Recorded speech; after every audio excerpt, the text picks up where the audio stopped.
welcome to Phoenix Fortis, where we explore the incredible power of the human spirit to rise from the ashes, just like the mythical phoenix.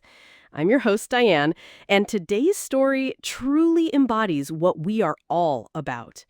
Here on Phoenix Fortis, we often talk about rising from the ashes, about finding strength when everything feels lost. Today's story, though, it's not just about one person's resilience, it's about an entire community finding its heart again after unimaginable loss. It's a reminder that even in the darkest moments, a tiny flicker of hope can ignite a powerful fire of transformation. This isn't just about overcoming adversity, it's about building something new, together, from the very ground up. It's a testament to the human spirit, to neighbor helping neighbor, and to the extraordinary power of simple, kind gestures. Get ready for a deeply moving story of redemption and connection. This is the story of Sarah Sweetspot, a bakery reborn and a community rediscovered. And joining me today to share this incredible journey, this firsthand account of what happened, is Marie.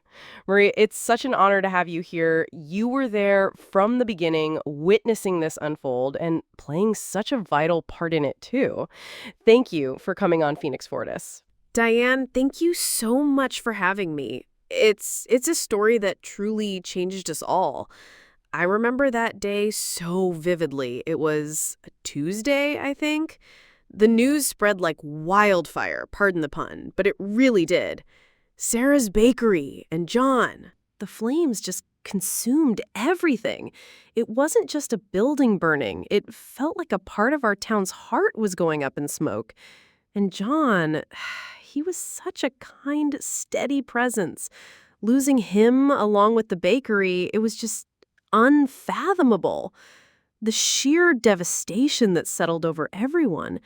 You could feel it like a heavy blanket throughout the entire community. It was a silence filled with shared grief, a disbelief that something so terrible could happen to someone so beloved. Yeah, that silence was deafening for a long time. Then, a few days after everything, Sarah did something really simple, but it felt so profoundly poignant. She put a plain wooden bench outside the charred remains of the bakery, and next to it, on a little crate, she placed a thermos of coffee. No signs, no fanfare, just a bench and coffee. It was her way, I think, of acknowledging that even though everything was gone, life still needed a moment of quiet, a place to sit, a warm drink. It was unexpected, you know? After such immense loss, you'd expect her to retreat. But instead, she offered this quiet, open invitation. It spoke volumes without a single word. It really did.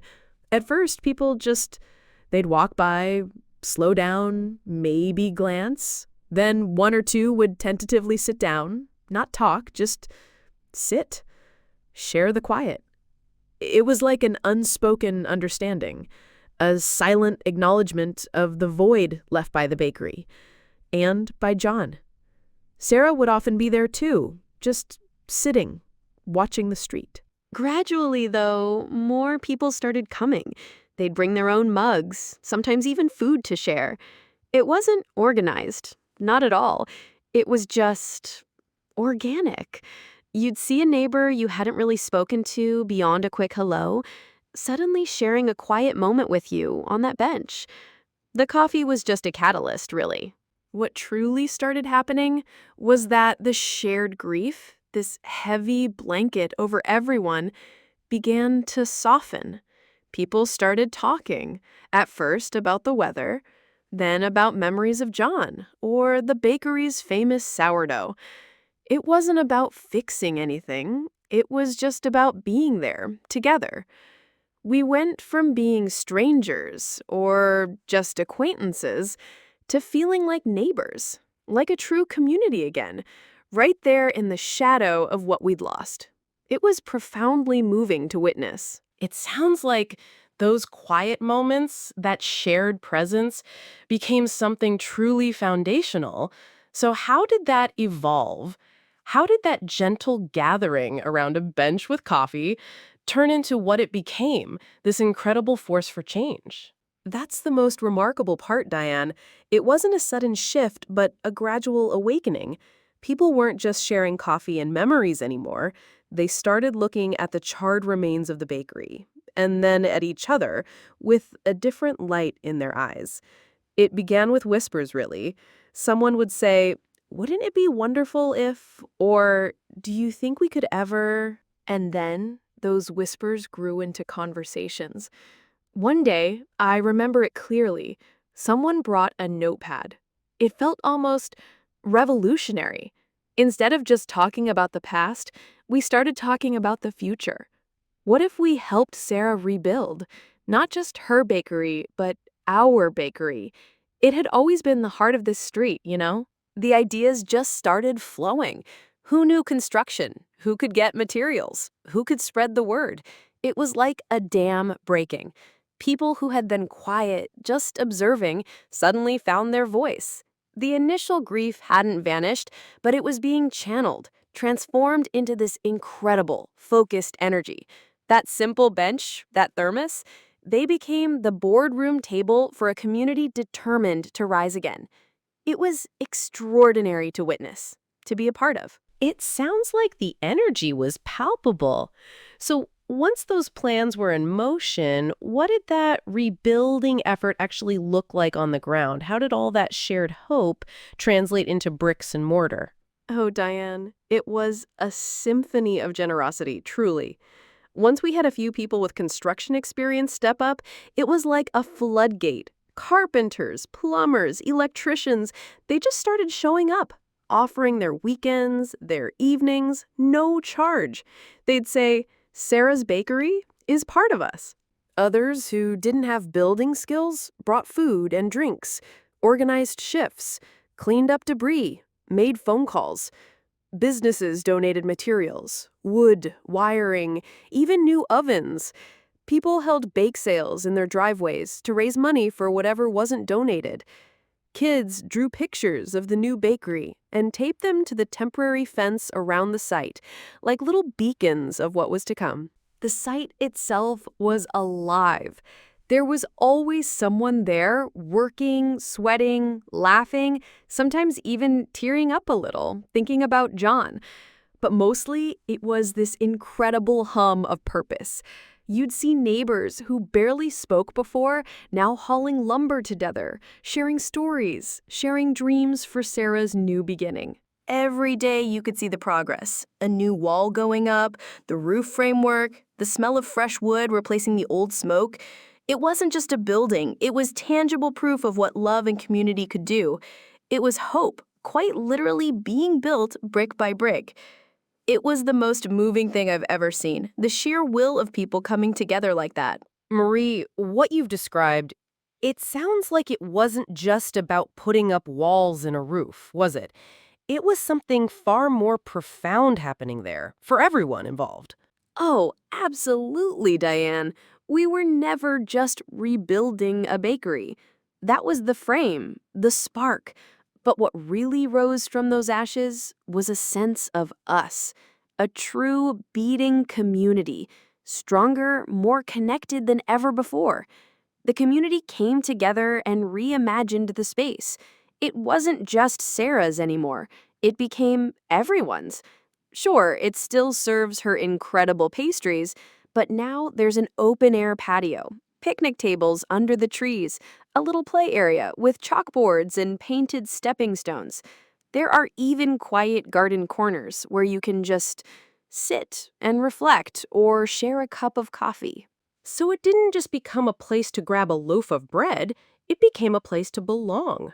Exactly. We hold weekend markets out there now, live music sometimes, book swaps, community potlucks. It's no longer just Sarah's Bakery. We even gave it a new name, Sarah's Sweet Spot. And honestly, it fits.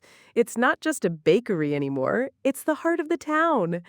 And Sarah, she started to smile again.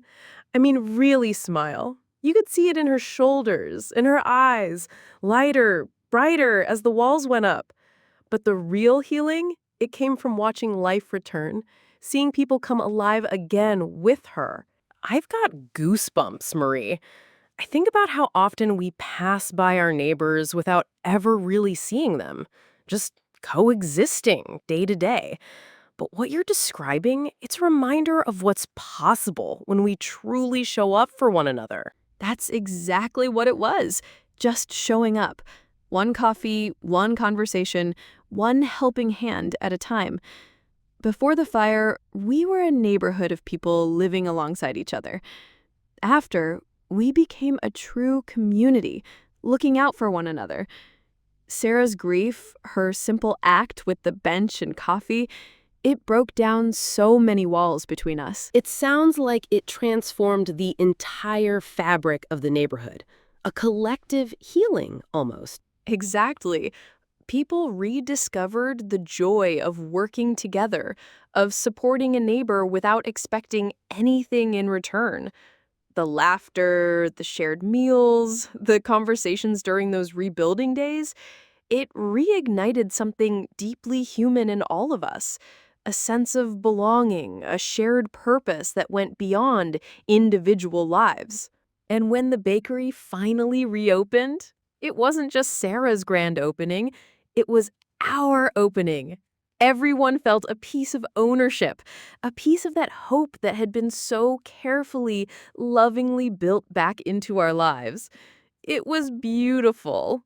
Marie, your story, your memories, they truly embody everything Phoenix Fortis stands for. Thank you so much for sharing such a powerful, hopeful account of resilience and redemption. It's a beautiful reminder that even from the deepest ashes, something stronger, more connected can always rise. So to all our listeners, wherever you are, remember, hope doesn't vanish. It just needs a spark. And sometimes all it takes is a bench, a thermos, and a neighbor willing to sit beside you. This is Phoenix Fortis. Until next time, keep rising.